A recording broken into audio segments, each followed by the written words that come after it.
Hello guys, welcome back to banking Kannadiga. ಒಂದು good news ಇದೆ. IBPS PO 2026 notification out ಆಗಿದೆ. ಯಾರ್ಯಾರು ಇದೆ ಫಸ್ಟ್ ವೀಡಿಯೋ ಬ್ಯಾಂಕಿಂಗ್ ಎಕ್ಸಾಮ್ ಬಗ್ಗೆ ನೋಡ್ತಿದ್ದೀರಾ, ಇನ್ನು ನೆಕ್ಸ್ಟ್ 6-7 ಮಂತ್ಸಲ್ಲಿ ನಿಮಗೆ ಒಂದು ಸ್ಟೇಬಲ್ ಜಾಬ್ ಬೇಕು ಅನ್ನೋರಿದ್ರೆ ಈ ವಿಡಿಯೋ ನಿಮಗೋಸ್ಕರ. ಸೊ ಈ ವಿಡಿಯೋ ಜಸ್ಟ್ ನೋಟಿಫಿಕೇಷನ್ನ ನೋಡಿಬಿಟ್ಟು ನೀವು ಅಪ್ಲೈ ಮಾಡೋಕ್ಕೆ ಹೋಗ್ಬೇಡಿ. ವೇಕೆನ್ಸಿ ನೋಡಿ, ಸಿಲೆಬಸ್ಸು, ಪ್ಯಾಟ್ರನ್ನು, ನಿಮಗೆ ಸ್ಟ್ರಾಟಜಿಗಳು, ಯಾವ ವಿಡಿಯೋ ಎಲ್ಲೋ ನೋಡಬೇಕು, ಕ್ಲಾಸಸ್ಸು, ಮಾರ್ಕ್ಸು, ಇದೆಲ್ಲನೂ ಪ್ರಾಕ್ಟೀಸ್ ಮಾಡಿ ಅಪ್ಲೈ ಮಾಡಿ. ಜಸ್ಟ್ ಅಪ್ಲಿಕೇಶನ್ ಹಾಕಿದರೆ ನಿಮಗೆ ಜಾಬ್ ಗ್ಯಾರಂಟಿ ಆಗೋಲ್ಲ. ಬಿಕಾಸ್ ಬ್ಯಾಂಕಿಂಗ್ ಅನ್ನೋದು ತುಂಬ ಕಾಂಪಿಟೇಟಿವ್ ಆಗಿದೆ ಈಗ. ಸೊ ಕಾಂಪಿಟೇಷನ್ ತುಂಬ ಇದೆ. ಆ್ಯಂಡ್ ಹಾಗೆ ಜೆನ್ಯೂನ್ ಆಗಿ ಏನು ಇದುವರೆಗೂ ಯಾವುದು ಸಮಸ್ಯೆ ಇಲ್ಲದಲೇ ರೆಕ್ರೂಟ್ಮೆಂಟ್ ಮಾಡ್ತಿದೆ ಅಂದರೆ ಅದು IBPS ಬೋರ್ಡ್ ಒಂದೇ. ಬಿಕಾಸ್ ನೀವು UPSC ನೋಡ್ಬೋದು, ರೈಲ್ವೆ, SSC, ಸ್ಟೇಟ್ ಅಥವಾ NTA, ನೀಟ್ ಎಲ್ಲ ಎಕ್ಸಾಮ್ಸಲ್ಲೂ ನೀವು ನೋಡಿರ್ತೀರ ಸ್ಕ್ಯಾಮ್ ಆಗಿದೆ, ಲೀಕ್ ಆಗಿದೆ ಅಥವಾ ಏನೋ ಒಂದು ನೋಡಿರ್ತೀರ, ಲಂಚ ಸಮಥಿಂಗ್. ಬಟ್ IBPS ಒಂದೇ, ಬ್ಯಾಂಕಿಂಗ್ ರೆಕ್ರೂಟ್ಮೆಂಟ್ ಒಂದೇ, ಇದುವರೆಗೂ ಯಾವುದೇ ರೀತಿ ಬ್ಲ್ಯಾಕ್ ಮಾರ್ಕ್ ಇಲ್ಲದಲೇ ರೆಕ್ರೂಟ್ಮೆಂಟ್ ಮಾಡ್ಕೊಬರ್ತಿರೋವಂಥದ್ದು. ಸೊ ಇದು ಒಂದು ಜೆನ್ಯೂನ್ ಆಪರ್ಚುನಿಟಿ ಎಲ್ಲರಿಗೂ.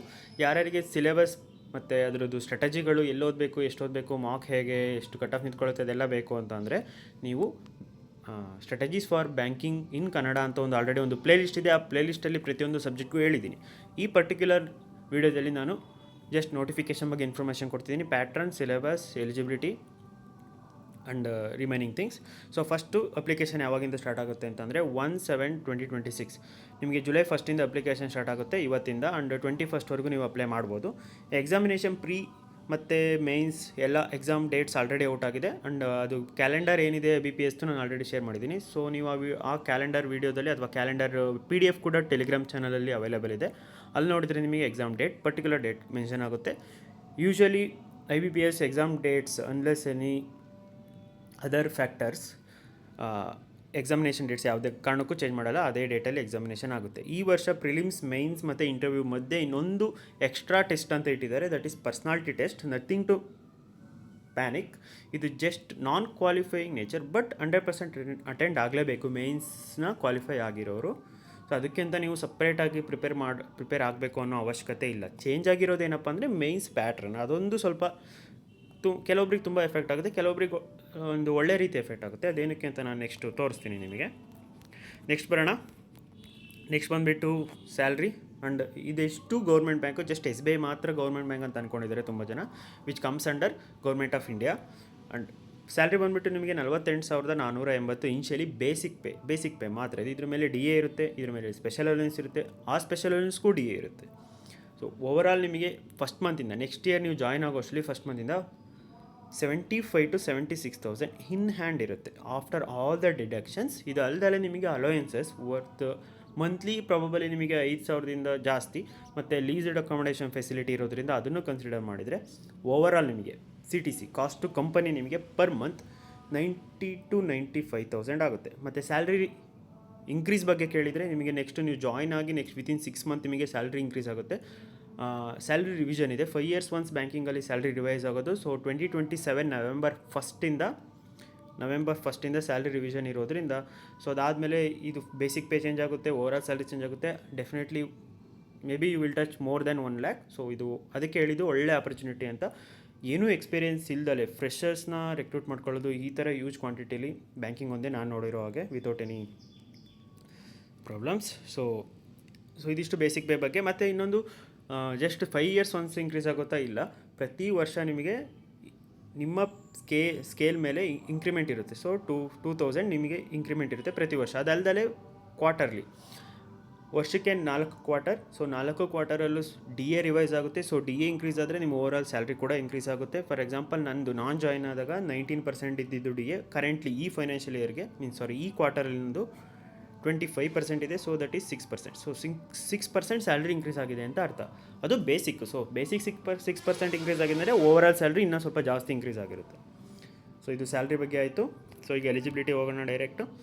ಏಜ್ ಬಂದುಬಿಟ್ಟು ನೀವು you should be born in between 2/7/1996 and 1/7/2006. ಈ ಎರಡು ಡೇಟ್ಸ್ ಮಧ್ಯೆ ನೀವು ಹುಟ್ಟಿರಬೇಕು. ಆ್ಯಂಡ್ ಮಿನಿಮಮ್ ಏಜ್ ಬಂದುಬಿಟ್ಟು 20 ವರ್ಷ, ಮ್ಯಾಕ್ಸಿಮಮ್ ಏಜ್ ಬಂದುಬಿಟ್ಟು 30 ವರ್ಷ. ಮ್ಯಾಕ್ಸಿಮಮ್ ಏಜ್ ಮೇಲೆ ರಿಲ್ಯಾಕ್ಸೇಷನ್ ಇದೆ. So relaxation according to government norms ಇಲ್ಲಿ ನೀವು ನೋಡ್ಬೋದು ರಿಲ್ಯಾಕ್ಸೇಷನ್ ಬಗ್ಗೆ. ಸೊ ಈಗ ಎಜುಕೇಷನ್ ಕ್ವಾಲಿಫಿಕೇಷನ್ ಬಗ್ಗೆ ಹೋಗೋಣ. ಎಜುಕೇಷನ್ ಕ್ವಾಲಿಫಿಕೇಷನಲ್ಲಿ ಒಂದು ಇಂಪಾರ್ಟೆಂಟ್ ಥಿಂಗ್ ಇದೆ, ನಾನು ಅದನ್ನು ಹೇಳ್ತೀನಿ ನೋಡಿ. All education qualification mention should be from A university. So ಅದು ಎಲ್ಲರಿಗೂ ಇರುತ್ತೆ. ಆ್ಯಂಡ್ ನಿಮಗೆ ಫೈನಲ್ ಸೆಮ್ಮಲ್ಲಿದ್ದು ನೀವು ಫೈನಲ್ ಸೆಮ್ ಎಕ್ಸಾಮ್ ಬರೆದಿದ್ರೆ ನಿಮ್ಮ ರಿಸಲ್ಟ್ ಏನಿದೆ ಅದು 21/7/2026 ರಿಸಲ್ಟ್ ಬಂದಿರಬೇಕು. ಅವಾಗ ಮಾತ್ರ ನೀವು ಎಲಿಜಿಬಲ್ ಇರ್ತೀರ. ಅದಿಲ್ಲ ಅಂತಂದರೆ ನೀವು ಎಲಿಜಿಬಲ್ ಇರಲ್ಲ. ಎಕ್ಸಾಮ್ ಬರೆದು ನೀವು ಕ್ವಾಲಿಫೈ ಆಗಿದ್ರೂ ಡಿ ವಿಲಿ ರಿಜೆಕ್ಟ್ ಮಾಡ್ತಾರೆ. And cut off date 21 July 2026 ನಿಮ್ಮ ಡಿಗ್ರಿ ಮುಗ್ದಿರ್ಬೇಕು ಅಷ್ಟರಲ್ಲಿ. ಸೊ ನೆಕ್ಸ್ಟ್ ಬಂದುಬಿಟ್ಟು ಎಕ್ಸಾಮಿನೇಷನ್ ಫೀಸ್ ಬಂದುಬಿಟ್ಟು 175 for SC ST PWBD candidates and remaining all candidates 850, that is EWS OBC and general. So examination pattern 3 ಪ್ರಿಲಿಮ್ಸಲ್ಲಿ 3 subject ಇರುತ್ತೆ, ಮೇನ್ಸಲ್ಲಿ ಈ 4 ಆಗಿರುತ್ತೆ. So ಈಗ English, quantitative aptitude, reasoning, ಇಲ್ಲಿ number of questions, ಇದು number of marks. So 100 questions ಇರುತ್ತೆ, 100 marks. Sectional cut off ಇರುತ್ತೆ, ಹಾಗೆ negative ಕೂಡ ಇರುತ್ತೆ. 1/2 ನೆಗೆಟಿವ್ ಆಗುತ್ತೆ, 1/4 ನೆಗೆಟಿವ್ ಆಗುತ್ತೆ. ಸೊ ಇದು ಬಂದುಬಿಟ್ಟು ಪ್ರಿಲಿಮ್ಸ್ ಪ್ಯಾಟ್ರನ್. ಸೊ ಮೇಯ್ನಾಗಿ ಚೇಂಜ್ ಆಗಿರೋದು ಮೇನ್ಸ್ ಪ್ಯಾಟ್ರನಲ್ಲಿ ಅವರು ಜನರಲ್ ಅವೇರ್ನೆಸ್ ಕಂಪ್ಲೀಟ್ಲಿ ಚೇಂಜ್ ಅಂತ ತುಂಬ ಜನ ವೀಡಿಯೋ ಆಗ್ತಿದ್ದಾರೆ.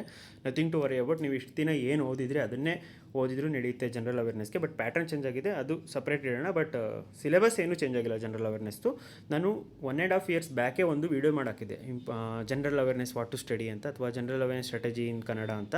ಸೊ ಅದರಲ್ಲಿ ನಾನು ಯಾವ್ಯಾವ ಟಾಪಿಕ್ ಲೆಟರ್ ಹೆಡ್ಸ್ ಮೆನ್ಷನ್ ಮಾಡಿದ್ದೆ, ನೀವು ಅಲ್ಲಿ ನೋಡ್ಬೋದು. ನಾನು 4 ಟಾಪಿಕ್ ಓದಿ ಅಂದಿದ್ದೆ. ಅದರಲ್ಲಿ ಎಕನಾಮಿ ಆ್ಯಂಡ್ ಬ್ಯಾಂಕಿಂಗ್ ಅವೇರ್ನೆಸ್ ಒಂದಿತ್ತು, ಆ್ಯಂಡ್ ಫೈನಾನ್ಷಿಯಲ್ ಅವೇರ್ನೆಸ್ ಒಂದಿತ್ತು, ಆ್ಯಂಡ್ RBI ಸರ್ಕ್ಯುಲರ್ಸ್ ಕೂಡ ಓದಿ ಅಂತ ಅಂದಿದ್ದೆ. ಅದನ್ನೇ ಇವರು ನೇಮ್ ಆಫ್ ದ ಟೆಸ್ಟಿಗೆ ಇನ್ಕ್ಲೂಡ್ ಮಾಡಿದ್ದಾರೆ, ಅದೇ ಹೆಡ್ಡರ್ಸ್ನ ಹಾಕಿದ್ದಾರೆ. ಸೊ ಇಷ್ಟೇ ಟಾಪಿಕ್ಸ್ನ ನಾನು ಅವಾಗ ಓದ್ತಿದ್ದು, ನೀವು ಇವಾಗ ಇದನ್ನೇ ಓದಿದರೆ ಸಾಕು, ನೀವು ಆರಾಮಾಗಿ ಕಟ್ ಆಫ್ಗಿಂತ ಜಾಸ್ತಿ ಸ್ಕೋರ್ ಮಾಡ್ಬೋದು. ಆ್ಯಂಡ್ ಜನರಲ್ ಅವೇರ್ನೆಸ್ಸಲ್ಲಿ 60ಕ್ಕೆ ನೀವು ಒಂದು 15 ಅಬೌವ್ ತೆಗೆದ್ರಿ ಅಂದರೆ that is very good score in banking. Because overall cut off ನಿಮಗೆ ಅರೌಂಡ್ 17 ಇಟ್ಕೊಳ್ಳೋದ್ರಿಂದ ಒಂದು ಸಬ್ಜೆಕ್ಟಲ್ಲಿ ನೀವು 15 to 20 ತೆಗೆದ್ರೆ ಅಂದರೆ that is almost 25% of 70. So that is good marks. So that nothing to worry about that. And but syllabus pattern ಏನಪ್ಪ change ಆಗಿದೆ ಅಂದರೆ 60 ಮಾರ್ಕ್ಸ್ ಮಾಡಿದ್ದಾರೆ. ಆ್ಯಂಡ್ ಇಲ್ಲಿ ರೀಸನಿಂಗಿಗೆ ಟೈಮ್ ಕಮ್ಮಿ ಕೊಟ್ಟಿದ್ದಾರೆ, ಅದೊಂದು ಹೊಡ್ತಾ ಬೀಳುತ್ತೆ ಆಸ್ಪಿರೆಂಟ್ಸ್ಗೆ. ಅದು ಬಿಟ್ಟು ಇಂಗ್ಲೀಷ್ ಮೀಡಿಯಮ್ ಅವರು ಇಂಗ್ಲೀಷೇ ಸ್ವಲ್ಪ ಜಾಸ್ತಿ ಡಿಪೆಂಡ್ ಯಾರಾಗಿದ್ರಿ ಇಂಗ್ಲೀಷಲ್ಲೇ 35 out of 40, 30 out of 40 score ಮಾಡ್ತೀರಿ, ಅವ್ರಿಗೆ ಹೊಡ್ತಾ ಬಿದ್ದಿದೆ. ಯಾಕೆಂದರೆ 40 ಕ್ವಶನಿಂದ 20 ಮಾರ್ಕ್ಸ್ ಮಾಡಿದ್ದಾರೆ. ಇದು ಪ್ಯೂರ್ಲಿ ಇಂಗ್ಲೀಷ್ ಬೇಸ್ ಮೇಲೆ ಇದ್ದವರಿಗೆ ತುಂಬ ಹೊಡ್ತಾ. ಬಟ್ ಇಂಗ್ಲೀಷ್ ವೀಕ್ ಇದ್ದವರಿಗೆ ಕಂಗ್ರ್ಯಾಚುಲೇಷನ್ಸ್, ನಿಮಗೆ ಒಂದು ಆಪರ್ಚುನಿಟಿ ಕೊಡ್ತಿದೆ IBPS. ಸೊ ನೀವು ರೀಸನಿಂಗ್ ಮತ್ತು ಕ್ವಾಂಟಲ್ಲಿ ಸ್ಕೋರ್ ಮಾಡ್ಕೊಂಡು ಇಂಗ್ಲೀಷಲ್ಲಿ ಮಿನಿಮಮ್ ಕಟ್ ಆಫ್ನ ಕ್ಲಿಯರ್ ಮಾಡಿದರೆ ಆಯಿತು. So obviously sectional cut off ಇರುತ್ತೆ, ಹಂಗಂತ ಯಾವ್ದಾರು ಒಂದು ಸಬ್ಜೆಕ್ಟ್ನ ಫುಲ್ ಇಗ್ನೋರ್ ಮಾಡಿಬಿಡ್ಬೇಡಿ. ಸೆಕ್ಷನಲ್ ಕಟ್ ಆಫ್ ಬಗ್ಗೆ ಏನು ಗಮನ ಇರಲಿ. ಸೊ ನಂಬರ್ ಆಫ್ ಕ್ವಶನ್ಸ್ ಕೂಡ ಚೇಂಜ್ ಆಗಿದೆ, 170 ಕ್ವಶನ್ಸ್ ಆ್ಯಂಡ್ ಮಾರ್ಕ್ಸ್ ಸೇಮ್ ಇದೆ.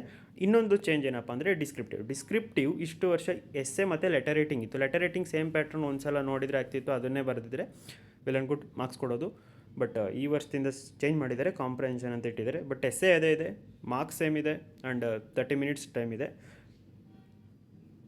ಸೊ ಇದಿಷ್ಟು ಬಂದುಬಿಟ್ಟು ಮೈನ್ಸ್ ಎಕ್ಸಾಮಿನೇಷನ್ ಚೇಂಜ್ಡ್ ಪ್ಯಾಟ್ರನ್. ಏನೇನು ಚೇಂಜ್ ಆಗಿದೆ ಹೇಳಿ. ರೀಸನಿಂಗಲ್ಲಿ ಟೈಮಿಂಗ್ಸ್ ಚೇಂಜ್ ಆಗಿದೆ, ಜನರಲ್ ಅವೇರ್ಸ್ ಟಾಪಿಕ್ ಮೆನ್ಷನ್ ಮಾಡಿದ್ದಾರೆ, ಮಾರ್ಕ್ಸ್ ಕೂಡ ಚೇಂಜ್ ಆಗಿದೆ, ಇಂಗ್ಲೀಷ್ ಕೂಡ ಮಾರ್ಕ್ಸ್ ಚೇಂಜ್ ಆಗಿದೆ, ಕ್ವಾಂಟ್ ಕೂಡ ಚೇಂಜ್ ಆಗಿದೆ. ಸೊ ಓವರಾಲ್ 200 ಮಾರ್ಕ್ಸ್, 170 ಮಾರ್ಕ್ಸ್, ಇಲ್ಲಿ 25. ಸೊ ಟೋಟಲ್ ಮಾರ್ಕ್ಸ್ ನಿಮಗೆ 225. ಇದರಲ್ಲಿ ನೀವು 50% ಸ್ಕೋರ್ ಮಾಡಿದರೆ ಆಲ್ಮೋಸ್ಟ್ ನಿಮಗೆ ಸೆಲೆಕ್ಷನ್ ಆಯಿತು ಅಂತಲೇ. ಬಟ್ 40% ಸ್ಕೋರ್ ಮಾಡಿದರೆ ನೀವು ಇಂಟರ್ವ್ಯೂಗೆ ಹೋಗಿರ್ತಾರೆ, ಇಂಟರ್ವ್ಯೂ ಚೆನ್ನಾಗಿ ಮಾಡಿದರೆ ಆಯಿತು. ಸೊ ಪರ್ಸ್ನಾಲಿಟಿ ಟೆಸ್ಟ್ ನೀವು ಇಲ್ಲಿ ನೋಡ್ಬೋದು, ಇಲ್ಲಿ ಮೆನ್ಷನ್ ಮಾಡಿದ್ದಾರೆ this is non qualifying in nature. So nothing to worry about. But attend ಆಗಲೇಬೇಕು, ಬಟ್ ನಾನ್ ಕ್ವಾಲಿಫೈಯಿಂಗ್ ನೇಚರ್. ಅದಾದಮೇಲೆ ಇಂಟರ್ವ್ಯೂ ಇರುತ್ತೆ. ಇಂಟರ್ವ್ಯೂ ಬಂದುಬಿಟ್ಟು ನಿಮಗೆ ಇಲ್ಲಿ ಓಕೆ ನೆಗೆಟಿವ್ ಮಾರ್ಕ್ಸ್ ನಾನು ಆಲ್ರೆಡಿ ಹೇಳಿದ್ದೀನಿ, 1/4 ಅಂತ. 1/4 ಮೀನ್ಸ್ 0.25. ಅದು ಬಿಟ್ಟು mains course this are not important, ಇದೆಲ್ಲ ನಿಮಗೆ ಗೊತ್ತಿರುತ್ತೆ. ಸೊ ಇಂಟರ್ವ್ಯೂ ನಿಮಗೆ 100 ಮಾರ್ಕ್ಸಿಗಿರುತ್ತೆ, 100ಗಿರುತ್ತೆ. ಸೊ 100ಅಲ್ಲಿ 40% ಸ್ಕೋರ್ ಮಾಡಬೇಕು. ಯಾರು ಜನರಲ್ ಮತ್ತು EWS ಅವರು 35 ಸ್ಕೋರ್ ಮಾಡಬೇಕು. SC ST OBC PWBD ಇದು ಮಿನಿಮಮ್ ಇಷ್ಟು ಸ್ಕೋರ್ ಮಾಡಬೇಕು. ಸೊ ಮ್ಯಾಕ್ಸಿಮಮ್ ನಿಮಗೆ ಮೈನ್ಸ್ ಪ್ರಕಾರ ನೀವು ಟಾರ್ಗೆಟ್ ಮಾಡಿ ಎಷ್ಟು ಸ್ಕೋರ್ ಮಾಡ್ತೀರಾ ಅಂತ. ಅದು ಬಿಟ್ಟು ಮೈನ್ಸ್ ಮತ್ತು ಇಂಟರ್ವ್ಯೂದು 80-20 ರೇಷೋಲಿ ಸ್ಕೋರ್ನ ಕ್ಲಬ್ ಮಾಡಿಬಿಟ್ಟು ನಿಮಗೆ ಫೈನಲ್ ಲಿಸ್ಟಲ್ಲಿ ಸೆಲೆಕ್ಷನ್ ಲಿಸ್ಟ್ನ ಬಿಡ್ತಾರೆ. So selection list by the month of January 2027 ನಿಮಗೆ ಸೆಲೆಕ್ಷನ್ ಸಿಕ್ಕಿರುತ್ತೆ. Next the most important thing is about OBC certificate. ಅದೊಂದು ನಾನು ನಿಮಗೆ ಮೆನ್ಷನ್ ಮಾಡಬೇಕಿತ್ತು, 1 ಸೆಕೆಂಡ್. ಅದು ತುಂಬ ಜನ OBC ಅವರು ರೆಕ್ರೂಟ್ಮೆಂಟ್ನ ಸೆಲೆಕ್ಟ್ ಆಗಿ ಫೈನಲಲ್ಲಿ ಕಳ್ಕೊಂಡಿರ್ತೀರ. But before that let me show the vacancy. Where is the vacancy? Okay, here it is. So vacancy, overall vacancy 6715. ಇದು ತುಂಬ ಅಂದರೆ ತುಂಬ ಒಳ್ಳೆಯ ವೇಕೆನ್ಸಿ. ಇದು ಇಷ್ಟೇ ಅಲ್ಲ, ನಿಮಗೆ ಎಕ್ಸಾಮ್ ಮುಗಿದು ಮೀನ್ಸ್ ಫೈನಲ್ ರಿಸಲ್ಟ್ ಬರೋಕ್ಕಿಂತ ಮುಂಚೆ ಇನ್ನೂ ವೇಕೆನ್ಸಿ ಇನ್ಕ್ರೀಸ್ ಆಗೋ ಚಾನ್ಸಸ್ ಇರುತ್ತೆ. ಪ್ರತಿ ವರ್ಷ ವೇಕೆನ್ಸಿ ಇಂಟೆಂಡೆಡ್ ವೇಕೆನ್ಸಿಗಿಂತ ಜಾಸ್ತಿ ವೇಕೆನ್ಸಿನೇ ಇರುತ್ತೆ. ಆ್ಯಂಡ್ ಇಲ್ಲಿ 3 ಬ್ಯಾಂಕ್ಗಳು ರಿಲೀಸ್ ಮಾಡಿಲ್ಲ, Indian bank, UCO bank, union bank of India. So personally I don't know about union bank of India, but UCO bank ಮತ್ತು ಇಂಡಿಯನ್ ಬ್ಯಾಂಕ್ ರೆಕ್ರೂಟ್ಮೆಂಟ್ ಮಾಡ್ತಾರೆ, ವೇಕೆನ್ಸಿ ಖಂಡಿತವಾಗೂ ರಿಲೀಸ್ ಮಾಡ್ತಾರೆ. ಯೂನಿಯನ್ ಬ್ಯಾಂಕಿಗೆ ಏನು ಕೇಳಿದೆ ಅಂತಂದರೆ ಲಾಸ್ಟ್ 3 ಇಯರ್ಸಿಂದ ಅವರು IBPS POಗೆ ವೇಕೆನ್ಸಿ ಕೊಟ್ಟಿಲ್ಲ. That is because they have recruited specialised officers. ಈ ವರ್ಷ ಕೂಡ ಕ್ರೆಡಿಟ್ ಆಫೀಸರ್, ಸ್ಪೆಷಲೈಸ್ಡ್ ಆಫೀಸರ್ ಅಂತ ಇಂಡಿವಿಜುವಲ್ ನೋಟಿಫಿಕೇಶನ್ ಬಿಟ್ಬಿಟ್ಟು ರಿಕ್ರೂಟ್ಮೆಂಟ್ ಆಲ್ರೆಡಿ ಮಾಡ್ಕೊಂಡಿದ್ದಾರೆ. So I am not sure ಅವ್ರು ಮತ್ತೆ ವೇಕೆನ್ಸಿ ಬಿಡ್ತಾರೆ ಅಂತ, ಬಟ್ ಯುಕೋ ಮತ್ತು ಇಂಡಿಯನ್ ಬಿಡ್ತಾರೆ. ಓವರಾಲ್ ನಿಮಗೆ ಇಷ್ಟಿದೆ ಅಂದರೆ at the end of this recruitment cycle ನಿಮಗೆ ಅಟ್ಲೀಸ್ಟ್ 8,000 ಆದರೂ ಇನ್ಕ್ರೀಸ್ ಆಗಿರುತ್ತೆ, ಮೀನ್ಸ್ 8,000 ಆಗಿರುತ್ತೆ vacancy. So it is good vacancy only. And examination ನೋಡಿ, ಈಗಲೇ ಆಲ್ರೆಡಿ ಪ್ಯಾಟರ್ನ್ ಚೇಂಜ್ ಆಗಿದೆ. ನೆಕ್ಸ್ಟು ಏನೇನು ಚೇಂಜ್ ಆಗುತ್ತೋ, ಅಥವಾ ವೇಕೆನ್ಸಿ ಬರುತ್ತೋ, ಅಥವಾ ವೇಕೆನ್ಸಿ ಜಾಸ್ತಿ ಬರುತ್ತೋ ಕಮ್ಮಿ ಬರುತ್ತೋ, ಸೊ ಅನ್ಸರ್ಟೇನ್, ಅದು ಯಾವುದೂ ನಿಮ್ಮ ಮೇಲೆ ಡಿಪೆಂಡ್ ಆಗಿಲ್ಲ. ಬಟ್ ಒಂದೇ ಒಂದು ಡಿಪೆಂಡ್ ಆಗಿರೋದು, ನೀವು ಕನ್ಸಿಸ್ಟೆಂಟಾಗಿ ಕುತ್ಕೊಂಡು ಓದ್ಬಿಟ್ಟು ಈ ವರ್ಷವೇ ಎಕ್ಸಾಮ್ ಕ್ಲಿಯರ್ ಮಾಡಿಬಿಟ್ಟು ಜಾಬ್ ತೊಗೊಳ್ಳೋದು. ಏನಕ್ಕೆ ಅಂದರೆ ಪ್ಯಾಟರ್ನ್ ಚೇಂಜ್ ಆಗ್ತಿದೆ. ಲೈಕ್ ನಾನು SBIದು PO ಪ್ಯಾಟರ್ನ್ ಚೇಂಜ್ ಆದಾಗಲೇ ವೀಡಿಯೋದಲ್ಲಿ ಹೇಳಿದ್ದೆ, SBI ಚೇಂಜ್ ಮಾಡ್ತು ಅಂತಂದರೆ within next 1 or 2 years IBPS change ಮಾಡುತ್ತೆ. IBPS PO ಚೇಂಜ್ ಆಯಿತು ಅಂದರೆ ವಿತಿನ್ 1 or 2 ಇಯರ್ಸ್ ಅಥವಾ ಸೇಮ್ ಇಯರಲ್ಲಿ RRB PO ಕೂಡ ಚೇಂಜ್ ಮಾಡ್ತಾರೆ ಪ್ಯಾಟ್ರನ್ನ. ಲಾಸ್ಟ್ ಟೈಮ್ ಕೂಡ ಹೀಗೆ ಆಗಿತ್ತು, ಸೆಕ್ಷನಲ್ ಟೈಮ್ ಇಂಟ್ರೊಡ್ಯೂಸ್ ಆದಾಗ. ಸೊ ಬೆಟರ್ ನೀವು ಈ ವರ್ಷವೇ ಜಾಬ್ ತೊಗೊಂಬಿಡಿ. ಸೊ ಅದು ಬಿಟ್ಟು ಎಕ್ಸಾಮಿನೇಷನ್ ಸೆಂಟರ್ಸ್ ನೀವು ಇಲ್ಲಿ ನೋಡ್ಕೊಳ್ಳಿ, ನಿಮಗೆ ಯಾವ ಎಕ್ಸಾಮಿನೇಷನ್ ಸೆಂಟರ್ ನಿಯರ್ ಆಗುತ್ತೆ ಅಪ್ಲಿಕೇಶನ್ ಹಾಕಬೇಕಿದ್ರೆ ನೋಡಿಬಿಟ್ಟು ಹಾಕಿ. ಮತ್ತು ಇನ್ನೊಂದು ಇಂಪಾರ್ಟೆಂಟ್ ಏನಪ್ಪ ಅಂತಂದರೆ ಡಾಕ್ಯುಮೆಂಟ್ಸ್. ನಿಮ್ಮ ಹತ್ರ ಏನೇನು ಡಾಕ್ಯುಮೆಂಟ್ಸ್ ಇರಬೇಕು ಅಂತ ಆಲ್ರೆಡಿ ಇಲ್ಲಿ ಇದೆ.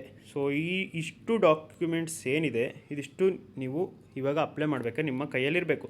ಅದರಲ್ಲೂ ಕೂಡ ಓಕೆ, ನಾನು ನಿಮಗೆ ತೋರಿಸೇ ಬಿಡ್ತೀನಿ. ಸಿಗ್ನೇಚರು ಬ್ಲ್ಯಾಕ್ ಇಂಕಲ್ಲೇ ಆಗಿರಬೇಕು. Left hand thumb impression black or blue ಇಂಕಲ್ಲಿ ಆಗಿದ್ರೂ ನಡೆಯುತ್ತೆ. ಆ್ಯಂಡ್ ಹ್ಯಾಂಡ್ ರಿಟನ್ ಡಿಕ್ಲರೇಷನ್ ಕೂಡ ಬ್ಲ್ಯಾಕ್ ಇಂಕಲ್ಲಿ ಇರ್ಬೋದು. ತುಂಬ ಜನ ಬ್ಲೂ ಇಂಕಲ್ಲಿ ಅಪ್ಲೈ ಮಾಡಿಬಿಡ್ತೀರಾ, ಅದಾದಮೇಲೆ ಗೊತ್ತಾಗುತ್ತೆ. ಅದಾದಮೇಲೆ ಎಡಿಟ್ ವಿಂಡೋದಲ್ಲಿ ಅಪ್ಲೈ ಎಡಿಟ್ ಮಾಡ್ಬೋದಾ ಅಂತ ಇರುತ್ತೆ. ಇದು ಯಾವುದೋ ಡಾಕ್ಯುಮೆಂಟ್ನ ನೀವು ಎಡಿಟ್ ವಿಂಡೋದಲ್ಲಿ ಯಾವುದೇ ಕಾರಣಕ್ಕೆ ಎಡಿಟ್ ಮಾಡೋಕ್ಕೆ ಆಗೋದಿಲ್ಲ.